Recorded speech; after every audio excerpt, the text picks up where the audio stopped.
Good evening, guys. Tonight's the final get-together, Good evening. This is the first run of the 74L Tigre since she's been cleaned up and put back together. So let's fire her up and see how she sounds. Hope you guys enjoy.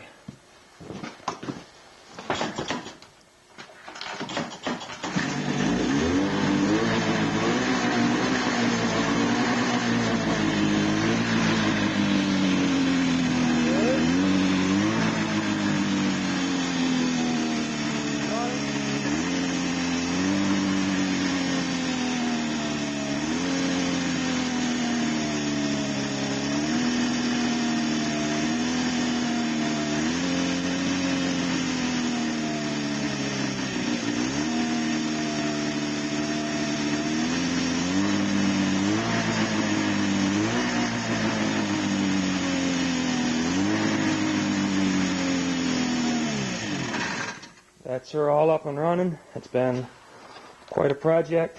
I mean, I ripped the fuel pump diaphragm when cleaning it, and Stray Cat sure came through with the fuel pump. He sent me home with a couple of them today to try.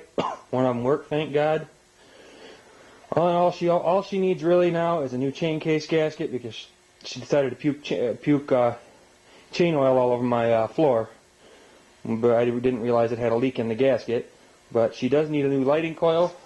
But I've been working on this since June, since I brought it home. I had it together originally with a rubber track in it, which wasn't the right one. And since I'm a stickler for originality, I like it to be right. So I did find the right track and suspension. Thanks to Terry Spencer for bringing me a parts sled.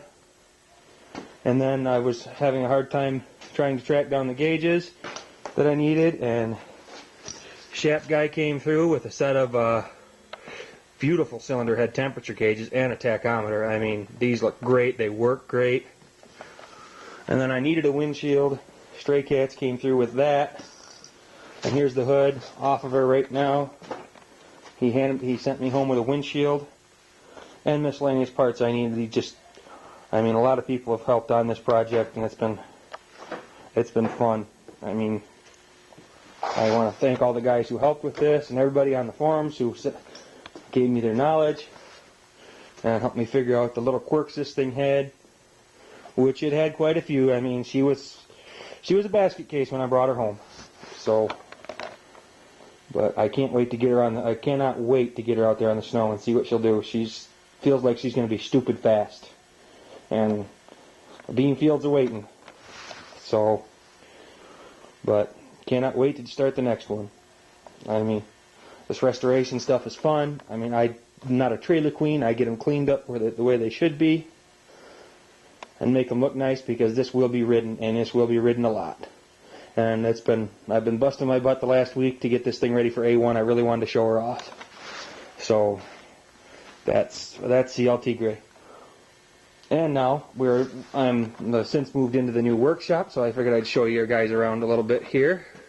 It's a little messy right now, but over there we have Cindy's Evinrude Quiet Flight, which I have to replace drive cogs on before winter, but she'll be up and running. That'll be Cindy's new machine. It has 265 miles on it.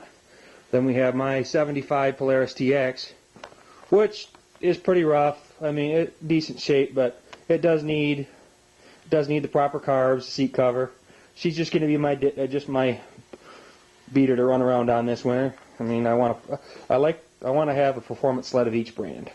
I mean, I'm a diehard Cat guy, but a TX belongs in my shop. So over here we have our workbench, which was one of Cindy's grandpa's old ones. It works great. It's not pretty, but it works great. And we have an old butcher's block that I turned into a bench that we found up at Cindy's cabin, which works great. I mean, small enough to bolt the motor down to work, big enough to bolt the motor down to work on it. And then we have the toolboxes that her grandfather left here. All kinds of storage out in this garage. We've had to install some lighting because it was a bit dark. Do a little bit of wiring out here. We've had to seal up the place pretty tight. Here we have our parts washer, which I have yet to get that up and running. And then her grandfather left a wonderful chain fall hook here, which works great for a ratchet, for a cable puller to lift up the rear end of sleds. I mean, it made putting new suspension and track in this El Tigre just easy. And of course, we have another workbench here that seems to be the perfect size for the kitty cat, which this is for my going to be 5-year-old son. I'm going to have this done before Christmas. I think Santa's going to come a little early for him because he's going to want to ride this. I still have to get the right decals for it, and replace buoyancy condenser, but she will be one hell of a running machine. And I can't wait to get her going. I mean, that's going to be fun. Then we have our wonderful heater, little free kerosene heater off Craigslist. Works great. Keeps it 60 degrees in here so I can work. This place is pretty old, but it's pretty well insulated. And over here we have our lovely motor shelf. It's big enough where I can set motors on and set parts on. Then we have all our grandpa's leftover body working tools and car tools, which have been quite useful when I've been working on this thing. Lots of pry bars, lots of you name it. And then out here we have our where we store the extra parts and hoods and everything else. Let me just get a light so you guys can see what's going on in here. But this is the storage area. This used to be my old workshop. I keep and then we keep extra parts out here and everything. This is sealed up. Nobody can get in here, and if they do, they'll wind up shot because we're not having those break-ins no more. We've had to store a lot of Cindy's grandma's stuff and keep it dry, but our penalty for having a workshop is we paid the light bill, so that would be that. So, well, it's time to go on home. I've been out in the shop for quite a little while. Showed one of Cindy's friend's boyfriends some of the sleds. He kind of referred to them as old junk because he likes the brand new stuff and doesn't want to dink with anything. But he's going to go to A1 because he's looking for stuff. He wrote an old ski rule. He's going to bring it on over so I can get it going. So, all right, that's the end of this video. Have a great night, and we'll see you all at A1.